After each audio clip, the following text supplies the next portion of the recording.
সর্বকালের সর্বশ্রেষ্ঠ মহামানব হজরত মুহাম্মদ সাল্লাল্লাহু আলাইহি সাল্লাম কিয়ামত সম্পর্কে যা ভবিষ্যৎবাণী করে গেছেন তা আজ সত্য হতে চলেছে। মহানবী সাল্লাল্লাহু আলাইহি সাল্লামের ইন্তেকালের পর কিয়ামতের আলামতগুলো প্রকাশ পেতে থাকবে। সে সময় যারা দরিদ্র ছিল তারা বড় বড় অট্টালিকা নির্মাণে ব্যস্ত হয়ে যাবে। তখন সম্পদের এতই বৃদ্ধি হবে, মানুষ দান করার জন্য ফকির খুঁজে পাবে না। বাড়ি বাড়ি তৈরি হবে মসজিদ, আর মসজিদ হবে রাজপ্রাসাদের মতন। উম্মতেরা ৭৩ দলে বিভক্ত হয়ে যাবে, তার মধ্যে একটি দল ব্যতীত বাকি ৭২ দলই জাহান্নামে যাবে। নতুন নতুন ফতুয়াবাজে আলেমদের উদ্ভট ঘটবে।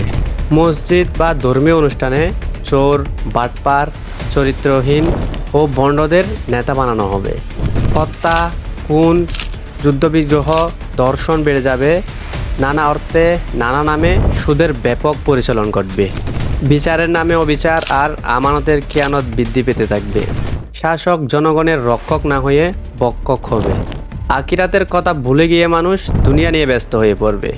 রোগব্যাধি, ভূমিকম্প, প্রাকৃতিক দুর্যোগ ও ঘূর্ণিঝড় বেড়ে যাবে এবং খাবারের স্বাদ কমে যাবে। ইলম থাকবে কিন্তু আমল থাকবে না। আপনকে পর মনে হবে আর পরকে আপন মনে হবে। আজ থেকে প্রায় ১৪৫০ বছর আগে মহানবী সাল্লাল্লাহু আলাইহি সাল্লাম কিয়ামত সম্পর্কে যা ভবিষ্যৎবাণী করে গেছেন তা আজ সত্য হতে চলেছে।